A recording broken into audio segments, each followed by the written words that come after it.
Hello friends, કેમ છો બધા? મજામાં ને? હા, તો બસ હું પણ એકદમ મજામાં. હવે ચેપ્ટર નંબર 4 ભાગીદારીનો પુનર્ગઠન. એની અંદર પહેલો ટોપિક જે હતો લાભ અને ત્યાગ, એ માટેનો લેક્ચર અપલોડ થઈ ગયો છે. હવે એનો સેકન્ડ ટોપિક જે છે એ છે મિલકતો અને દેવાનું પુનઃમૂલ્યાંકન. બરાબર છે? આ ટોપિકમાં બરાબર ધ્યાન આપજો, કેમ કે ચેપ્ટર નંબર 4 માં તો આના રિલેટેડ ક્વેશ્ચન આવશે જ. ચેપ્ટર નંબર 5 જે તમારો 8 માર્કનો દાખલો પૂછાય છે, ચેપ્ટર નંબર 6 જેમાંથી પણ 8 માર્કનો દાખલો પૂછાય છે. એ બંનેની અંદર હવે જે આપણે શીખશું થોડી ઘણી થિયરી અને આમનોંધ, એ બંને ચેપ્ટર્સમાં તમને આગળ પણ કામ આવશે. ઓકે, તો હવે સમજીએ મિલકતો અને દેવાનું પુનઃમૂલ્યાંકન. હવે એ પુનઃમૂલ્યાંકન એટલે શું? તો એક વસ્તુ સમજો, આપણે જ્યારે પણ ધંધાની અંદર જમીન, મકાન, યંત્ર કે એ કાંઈ પણ ખરીદી કરીએ છીએ, તો આપણે જેટલામાં ખરીદી કરી હોય એ ભાવે એ કિંમતે તમે એની આમનોંધ કરી દેજો કે જમીન ખાતે ઉધાર તે રોકડ ખાતે જમા, યંત્ર ખાતે ઉધાર તે રોકડ ખાતે જમા, મકાન ખાતે ઉધાર તે રોકડ ખાતે જમા, અને તમારા પાકા સરવૈયામાં એ કિંમત આવી જાય છે, જે વર્ષો વર્ષ સુધી બદલાતી નથી. તો એવો ચાન્સ છે, સંભાવના છે અને હોય જ છે એવું કે 5-7 વર્ષ પહેલા લીધેલી મિલકતની કિંમત વર્તમાનમાં હમણાં એની માર્કેટ વેલ્યુ અલગ હોઈ શકે છે. જૂની કિંમત કરતા અત્યારે વધારો પણ થયો હોય અને ઘટાડો પણ હોઈ શકે છે. એ તો તમે પણ માનો લો કે સમજી લો કે જે જમીન તમે 5 લાખમાં લીધી હોય એ અત્યારે એના ભાવ 8 લાખ, 10 લાખ, 12 લાખ, 9 લાખ પણ હોઈ શકે છે. તો જ્યારે પણ ભાગીદારી પેઢીમાં નફા નુકસાનનું પ્રમાણ બદલાવવામાં આવે છે, શું આવે છે? પ્રમાણ બદલાય છે, અથવા નવો ભાગીદાર પ્રવેશ કરે છે, અથવા કોઈ ભાગીદાર નિવૃત્ત થાય છે, મૃત્યુ પામે છે, પ્રમાણ બદલાય કે આવું કોઈ પણ સિચ્યુએશન ઊભી થાય ત્યારે એક વ્યવહારુ રીતે એમને મિલકતો અને દેવાનું પુનઃમૂલ્યાંકન કરવું જોઈએ. શું કામ? કેમ કે એ મિલકતો જ્યારે ખરીદવામાં આવી ત્યારે નફા નુકસાનનું પ્રમાણ અલગ હતું, હવે બદલાય છે. બરાબર? એ મિલકતો ખરીદવામાં આવી ત્યારે ભાગીદાર અલગ હતા, હવે કોઈ નવો આવે છે. એ મિલકત ખરીદી ત્યારે ભાગીદાર 4 હતા કે 5 હતા કે 3 હતા, હવે કોઈ નીકળે છે, તો એમને કોઈને પણ નુકસાન ન જાય એના માટે મિલકતો અને દેવાનું શું કરવું જોઈએ? પુનઃમૂલ્યાંકન. કે ભાઈ ઈ હતા અને જ્યારે એ સમય લીધી ત્યારે કિંમત શું હતી ને હવે વર્તમાનમાં શું છે. બરાબર? એટલે પેઢીના ચોપડે મિલકતો અને દેવા વર્તમાન કિંમતે ચોપડે દર્શાવવા. ક્યારે? તો કે પ્રમાણ બદલો, પ્રવેશ કે નિવૃત્તિ થાય એ સમયે. બરાબર? એનો મતલબ શું? માટે નવી કિંમતે આ મિલકતો કે જે દેવા છે એને નવી કિંમતે ચોપડે નોંધવું, એને શું કહેશું આપણે? પુનઃમૂલ્યાંકન. પુનઃમૂલ્યાંકન એટલે કે ફરીથી એનું મૂલ્ય નક્કી કરવામાં આવે છે, તો એને શું કહેવાશે? પુનઃમૂલ્યાંકન. બરાબર છે? કે એક ચોપડાને તમે નવી કિંમતે લઈ આવો છો. ઓકે? તો એમાં પોસિબિલિટી છે કે કિંમતમાં વધારો થયો હોય અથવા ઘટાડો થયો હોય, તો જે પણ હોય. હવે તમને એમ થાય કે સર વધારો ઘટાડો થયો હોય તો આપણે એની નોંધ તો કરવી જોઈએ ને. નોંધ એટલે કે આમનોંધ કરશું એટલે કોઈ ખાતું આવશે. તો આ સિચ્યુએશન માટે પુનઃમૂલ્યાંકનની જે અસરો, જે પણ અસર, વધારા ઘટાડાની જે પણ અસર હશે એ દર્શાવવા માટે પુનઃમૂલ્યાંકનનું ખાતું સ્પેશિયલી આપણે ઓપન કરશું. એનું ખાતું પુનઃમૂલ્યાંકનનું. ને આ પુનઃમૂલ્યાંકનનું ખાતું છે એ એક પ્રકારના નફા નુકસાનના ખાતા જેવું છે. શેના જેવું છે? નફા નુકસાનનું. તમને એમ લાગે સર કઈ રીતે? સમજી લો કે કોઈ મિલકત છે એની કિંમત વધી. શું થઈ? વધી. અને મિલકતની કિંમતમાં વધારો થયો ને, તો એ નફો થયો. બરાબર છે? તો નફો દર્શાવવો પડશે. મિલકતની કિંમત ઘટી તો નુકસાન થયો, તો એ નુકસાન દર્શાવવું પડે. દેવું છે એ પહેલા કંઈક હતું, હવે કંઈક છે, એમાં કંઈક ચેન્જીસ છે, તો એ બધા દર્શાવવા પડશે. તો એમાં મેઇનલી તમે જોશો ને પુનઃમૂલ્યાંકનમાં શું હશે? નફો કે ખોટ. કેમ કે તમે વધારો ઘટાડો કરશો તો કાં નફો આવશે ને કાં ખોટ આવશે, બેમાંથી એક અસર હશે. તો એ નફો કે ખોટ છે તમને દર્શાવવું તો પડે ને. તો બસ એના માટે આપણે શું પુનઃમૂલ્યાંકન. બરાબર, નફા નુકસાન નો એક તમે ભાગ સમજી લો અથવા એના જેવો જ ખાતું છે. ઓકે, હા, તો હવે એની આપણે હિસાબી અસર સમજી. આના થિયરી પોઈન્ટ્સ એટલો જ છે, તમને એવું હોય નોટ ડાઉન કરવું તો કરી શકો છો, વિડિયો પોઝ કરજો અને નોટ ડાઉન કરી લો.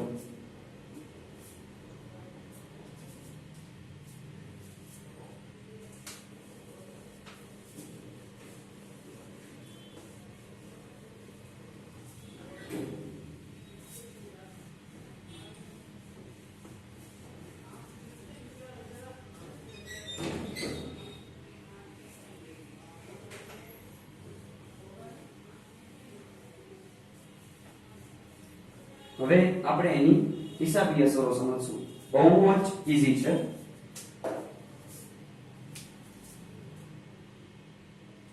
પુનઃમૂલ્યાંકન ખાતું છે બે જ હશે, એમાં કાંઈ ઉધાર થતો હશે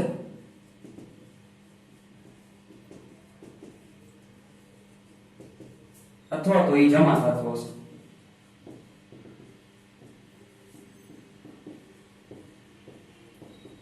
ઉધાર અથવા જમા. તો આપણે જોઈએ, પહેલો કેસ આપણે લઈએ, મિલકત જે હોય, જે તે મિલકત એની કિંમતમાં વધારો થયો. શું થયો? મિલકતની કિંમતમાં વધારો જોવા મળતો. તો હવે શું? તો જ્યારે પણ મિલકતની કિંમત વધારો થશે ત્યારે આમનું તમારી આ રીતે આવશે કે જે પણ મિલકત હોય એ મિલકત ઉધાર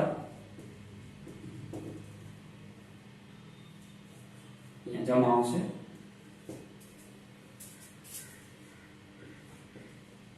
એ મિલકત ઉધાર તે પુનઃમૂલ્યાંકન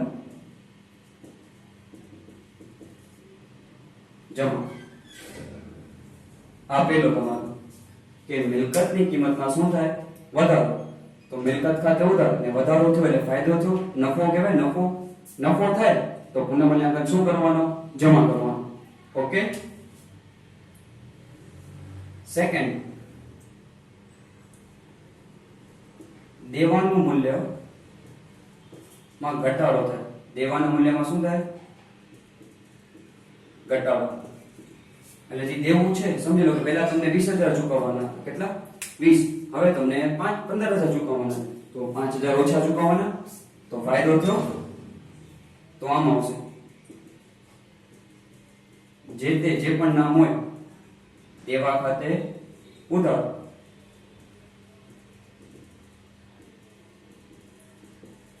પુનઃમૂલ્યાંકન ખાતે જમા. ખ્યાલ આવ્યો? હવે આમાં ને આમાં આપણે ઉધારમાં જોઈએ કે સમજી લો મિલકતની કિંમતમાં અહીંયા વધારો કર્યો તો ફાયદો થયો. તમને છે ને યાદ આમ રાખવાનું, ફાયદો તો જમા, તો પુનઃમૂલ્યાંકન જમા. તો એ મિલકત શું થાય? ઉધાર. દેવામાં ફાયદો થયો, ઘટે એટલે ફાયદો, તો પુનઃમૂલ્યાંકન જમા. તો દેવું શું થશે? ઉધાર. હવે આ બાજુ જો, મિલકતની કિંમતમાં ઘટાડો થાય. મિલકતની કિંમતમાં શું થાય? ઘટાડો. મિલકતની કિંમત ઘટી ગઈ તો એ નુકસાન કહેવાય. નુકસાન એટલે નુકસાન હંમેશા શું થાય? ઉધાર. નુકસાન હંમેશા શું થાય? ઉધાર. તો પુનઃમૂલ્યાંકન ઉધાર. હવે જે નુકસાન થયું છે એ જે તે મિલકત જમા. પુનઃમૂલ્યાંકન ઉધાર તે જે તે મિલકત જમા. જે પણ એ મિલકત હોય એ શું થશે? જમા કરી દેવામાં આવશે. ખ્યાલ આવ્યો? કેમ કે મિલકતની કિંમતમાં શું થાય? ઘટાડો. આનાથી ઓપોઝિટ. ખ્યાલ આવ્યો? ઓકે. બીજો, દેવાનું મૂલ્યમાં કદાચ વધારો થાય. શું થાય? વધારો. પોસિબલ છે વ્યાજ, કદાચ વ્યાજના કારણે અથવા કોઈ પણ કારણોસર દેવાનું મૂલ્ય વધી ગયું. બરાબર? દેવાનું મૂલ્ય વધુ એટલે તમારી જવાબદારી વધે. જવાબદારી વધે, બરાબર છે, તો નુકસાન થયો. તો પુનઃમૂલ્યાંકન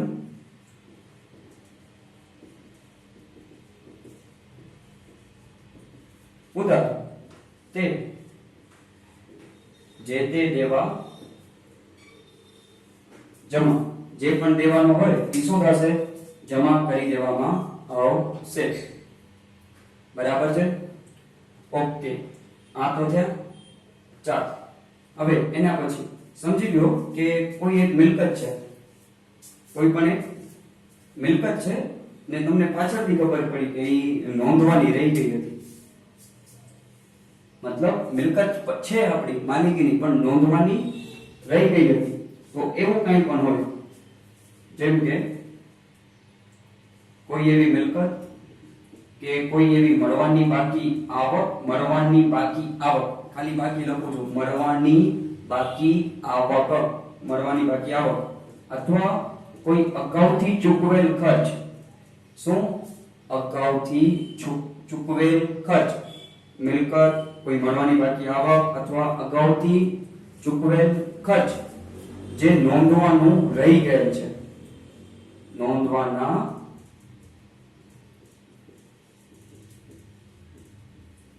રહી ગયેલ છે. તો હવે એને નોંધવાના છે. હવે શું કરવાના છે? નોંધવાના છે. તો સિમ્પલ છે, એ જે પણ મિલકત હોય, એ જે પણ મળવાની બાકી આવક હોય, એ જે પણ અગાઉથી ચૂકવેલ ખર્ચ હોય, એને ઉધાર.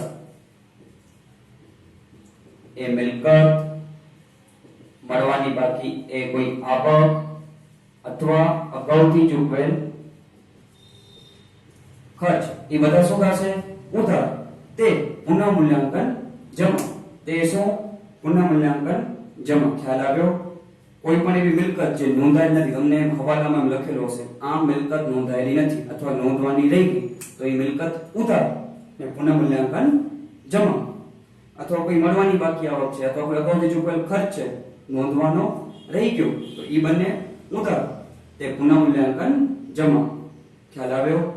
તમને એમ કે સર આ વસ્તુ દેવામાં બની શકે છે? બટ ઓબ્વિયસ છે કે એવું કોઈ પણ દેવું હોય નહીં નોંધાયેલ દેવું હોય, એવું કોઈ પણ નહીં નોંધાયેલ દેવું, તો કઈ નહીં, નોંધવાનું બાકી છે. દેવું નોંધવાનું છે ને, હવે ભવિષ્યમાં મતલબ વધારે દેવા પડશે, નુકસાન થયું, તો પુનઃમૂલ્યાંકન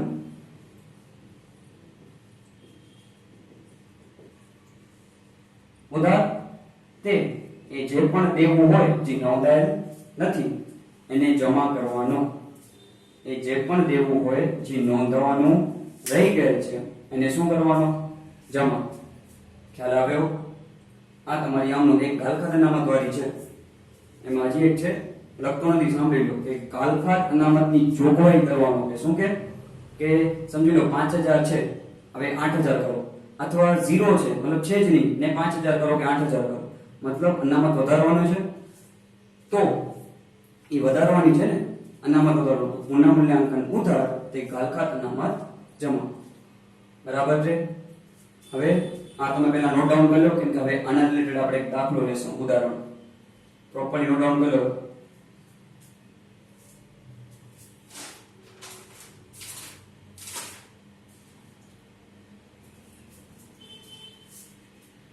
કરી લીધો?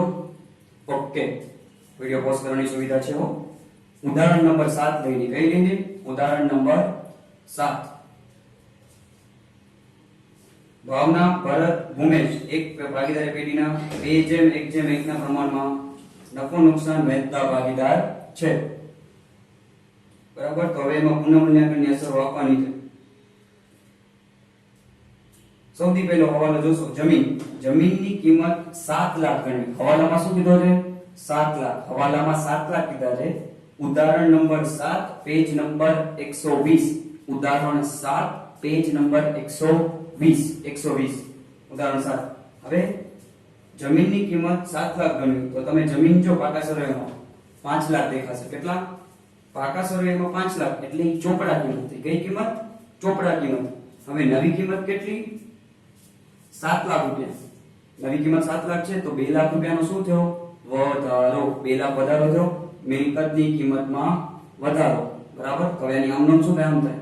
જમીન ખાતે ઉધાર, તે પુનઃમૂલ્યાંકન ખાતે જમા. 2 લાખ રૂપિયા. ફરીથી કહું, જમીનની કિંમત પાકા સરવૈયામાં એટલે કે ચોપડામાં જૂની કિંમત 5 લાખ, નવી કિંમત 7 લાખ. બરાબર? તો 2 લાખનો વધારો માટે જમીન ખાતે ઉધાર, તે પુનઃમૂલ્યાંકન ખાતે જમા. કેટલા રૂપિયા? 2 લાખ. પછી છે મકાનની કિંમતમાં 1 લાખનો વધારો કરવો. તમને ડાયરેક્ટલી કહી દીધો છે કે મકાનની કિંમતમાં વધારો કરવો. હવે તમે જો પહેલામાં શું કીધું? પહેલામાં તમને નવી કિંમત કીધી. શું કીધી? નવી કિંમત. તો એમાં 7 અને 5 નો ફરક કાઢીને 2 લાખ તમે શોધ્યા કે વધારો કર્યો. હવે અહીંયા તમને ડાયરેક્ટલી કહી દીધું કે 1 લાખ વધારો કરવો. બરાબર છે? તો અલગ અલગ રીતે કહી શકે છે. ઓકે, મકાનની કિંમતમાં વધારો કરો, મકાન ખાતે ઉધાર, તે પુનઃ મૂલ્યાંકન ખાતે જમા. 1 લાખ રૂપિયા. કેટલા રૂપિયા? 1 લાખ. સમજાણો? મિલકતની કિંમતમાં વધારો, મકાન ખાતે ઉધાર, તે પુનઃ મૂલ્યાંકન ખાતે જમા. યંત્રની બજાર કિંમત 2.5 લાખ છે જે ચોપડે લાવી. હવે તમે પાકા સરવૈયામાં જો, એમાં તમને 4 લાખ દેખાશે. કેટલા? યંત્રની કિંમત પાકા સરવૈયામાં એટલે ચોપડામાં 4 લાખ દેખાશે. ને હવે કેટલી છે? 2.5 લાખ. નવી કિંમત 2.5 લાખ, ચોપડામાં 4 લાખ એટલે 1.5 લાખ રૂપિયાનો ઘટાડો. 1.5 ઘટાડો થયો. બરાબર? નુકસાન ગયો. નુકસાન એટલે પુનઃ મૂલ્યાંકનમાં ઉધાર, મિલકતની કિંમતમાં ઘટાડો 1.5 લાખ રૂપિયાનો. બરાબર? જૂની 4, નવી 2.5. તો પુનઃ મૂલ્યાંકન ખાતે ઉધાર, તે યંત્ર ખાતે જમા 1.5 લાખ રૂપિયા. સમજાય છે બધાને? ઓકે. દેવાદાર પર 20% લેખે ગાલખાત અનામતની જોગવાઈ કરો. કેટલી? 20%. દેવાદાર પર 20%. હવે તમે દેવાદાર જો, તમને ત્યાં લાખ રૂપિયા દેખાશે. પાકા સરવૈયામાં ચોપડી હોય એમાં જોજો, દેવાદાર લાખ રૂપિયા છે. તો લાખ રૂપિયાના 20% 20,000. લાખ રૂપિયાના 20% 20,000 થયા. બરાબર? તો એની જોગવાઈ કરવાની છે. હવે ચેક કરવાનું કે ગાલખાત અનામત છે ત્યાં. તમે જોશો તો 1 પણ રૂપિયાની ગાલખાત અનામત નથી, એટલે 0 થઈ ગયો. તો હવે કરવાની છે. તો હમણાં જે નિયમનું તમને કીધી, પુનઃ મૂલ્યાંકન ખાતે ઉધાર 20,000, પુનઃ મૂલ્યાંકન ખાતે ઉધાર 20,000, તે ગાલખાત અનામત ખાતે જમા 20,000. અહીંયા જગ્યા નથી લખતો. પુનઃ મૂલ્યાંકન ખાતે ઉધાર 20,000, તે ગાલખાત અનામત ખાતે જમા 20,000. સપોઝ ધારો કે, અત્યારે નથી, ધારો કે પાકા સરમાં 10,000 હોત અનામત. કેટલી? હવે 20,000 કીધી તો 10 ની જ એન્ટ્રી આવે. કેટલાની ડિફરન્સ? 10 ની. 20 ની નહીં કરવાની તો 30,000 થઈ જાય. જો 10,000 હોત તો એને 20 કરવાની હોત તો 10 ની જ એન્ટ્રી આવશે. લેણદારોને 10,000 હવે ચૂકવવાના રહેતા નથી. મતલબ પહેલે દેવાના હતા, હવે એને દેવાના નથી. તો ફાયદો થયો ને?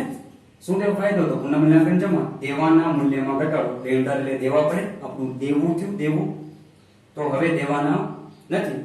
તો જે તે દેવા એટલે કે લેણદાર ખાતે ઉધાર, તે પુનઃ મૂલ્યાંકન ખાતે જમા. લેણદારને હવે રૂપિયા દેવાના નથી. ખ્યાલ આવ્યો તમને? તો લેણદાર ખાતે ઉધાર, તે પુનઃ મૂલ્યાંકન ખાતે જમા. મળવાના બાકી 5,000 નોંધવાના બાકી છે. મળવાના બાકી મળવાના બાકી નોંધવાના રહી ગયો. મળવાનો બાકી નોંધવાનો રહી ગયો એટલે હવે મળશે ફ્યુચરમાં, ભવિષ્યમાં રૂપિયા મળશે. તો ફાયદો ને, ભવિષ્યમાં મળશે. તો મળવાના બાકી ઉધાર, તે પુનઃ મૂલ્યાંકન જમા. મળવાના બાકી ઉધાર, તે પુનઃ મૂલ્યાંકન જમા. ફાયદો તો 5,000 રૂપિયાનો. બરાબર છે? હા. પછી ચૂકવવાના બાકી ખર્ચા 3,000. શું? હવે આના જેવું છું, નહીં નોંધાયેલ દેવું. ચૂકવવાના બાકી નહીં નોંધાયેલ દેવું જો કે ભવિષ્યમાં ચૂકવવા પડશે તો નુકસાન થયો, તો એ ચૂકવવાનો બાકી છે. બરાબર છે? એ આપણા માટે નુકસાન છે. એટલે પુનઃ મૂલ્યાંકન ઉધાર, તે ચૂકવવાનો બાકી જે પણ ખર્ચ હોય એનામાં શું થશે? જમા. ચૂકવવાનો બાકી જે પણ ખર્ચ હોય એનામાં શું થશે? જમા. બસ આટલી તમારી આમનોંધ. આમાં ડાઉટ હોય તો તમે પૂછી શકો છો. આમનોંધમાં ડાઉટ હોય તો પૂછી લો. ચેટ બોક્સમાં કે તમે લખી નાખજો, નીચે કમેન્ટમાં અથવા કોલ કરજો. બરાબર? હવે આમનોંધથી હવે પુનઃ મૂલ્યાંકન ખાતું બનશે. શું બનશે? ખાતું.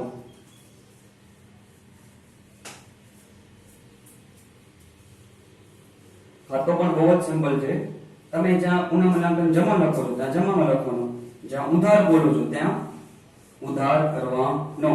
આમનોંધ ઉપરથી જ થઈ જશે. અથવા આમનોંધ ઉપર જશે, અથવા તો તમે નફો નુકસાન સમજતા હો કે ભાઈ આમાં નફો છે તો જમા, આમાં નુકસાન થયું તો પુનઃમૂલ્યાંકન ઉધાર. Very much easy. આમનો બેમાં પણ જાઓ અથવા એમને પણ તમે જઈ શકો છો.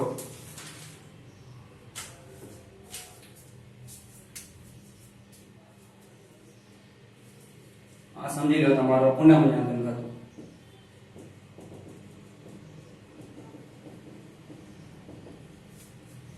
બરાબર. તો એટલું સમજો કે મિલકતની કિંમત હોય, મિલકતની કિંમત એમાં વધારો થાય. શું થાય? એટલે આપણો શું થયો? નફો. તો જમા. દેવું હોય, દેવું એમાં ઘટાડો થાય તો પણ નફો, તો પણ જમા. દેવામાં ઘટાડો. અથવા નહીં નોંધેલ કોઈ પણ મિલકત હોય, નહીં નોંધેલ મિલકત એટલે કે મળવાના બાકી વાળી, એ પણ ફાયદો થયો તો પણ પુનઃમૂલ્યાંકન જમા. આ ત્રણ આવે. પુનઃમૂલ્યાંકન ઉધાર ક્યારે થાય? ખોટ અથવા નુકસાનના કેસમાં. ખોટ અથવા નુકસાન. તો ક્યારે?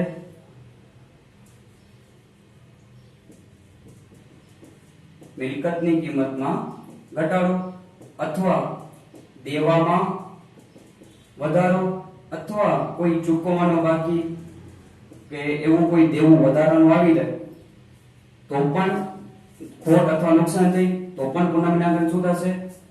ઉધાર. ખ્યાલ આવ્યો? બસ. તો હવે તમે સમજી આ દાખલામાં જોઈ લો. હવે જમીન હતો, જમીન અને મકાન, એમાં 2 લાખ અને 1 લાખ મિલકતની કિંમત વધી તો તમારું જે પુનઃમૂલ્યાંકન ખાતું હોય ત્યાં જમા બાજુ લખવાનું જમીન મકાન 2 લાખ અને 1 લાખ. પુનઃમૂલ્યાંકન ખાતામાં જમા બાજુ જમીનના 2 લાખ, મકાનના 1 લાખ. પછી યંત્રમાં ઘટાડો દો 1.5 લાખ રૂપિયાનો, કિંમત ઘટી, મિલકતની કિંમત ઘટી તો પુનઃમૂલ્યાંકનમાં ઉધાર. કે યંત્રમાં 1.5 લાખ રૂપિયા ઘટ્યા, બરાબર છે. મિલકતની કિંમતમાં ઘટાડો. દેવાદાર જે કાલખાત અનામતની જોગવાઈ કરી હતી તેમાં અમને શું હતી કે પુનઃમૂલ્યાંકન ઉધાર, કાલખાત અનામત જમા. તો એવી કોઈ કાલખાત અનામત ની જોગવાઈ કરવાની હોય એમાં વધારો કે જોગવાઈ તો પુનઃમૂલ્યાંકન શું થશે? ઉધાર. કેટલા રૂપિયા? તો કે 20,000 કાલખાત અનામતના કેસમાં. પછી લેણદારમાં ફાયદો થયો કે લેણદારને ચૂકવવાના નથી તો દેવામાં શું થયો? ઘટાડો. તો પુનઃમૂલ્યાંકન જમા. બરાબર. પુનઃમૂલ્યાંકનમાં શું થશે? જમા.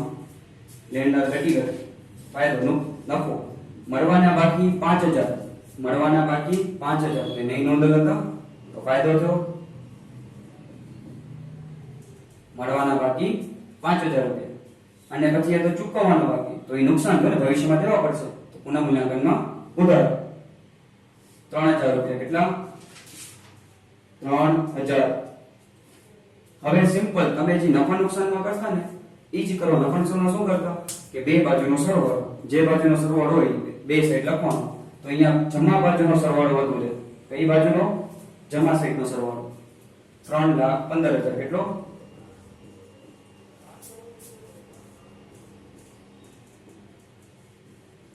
3,15,000. બરાબર. પછી કઈ નહીં, એમાં ઉધાર વાળી સાઈડ માઈનસ એટલે વધશે 1,42,000. આ શું થયો? પુનઃમૂલ્યાંકનનો નફો. શું કહેવાય?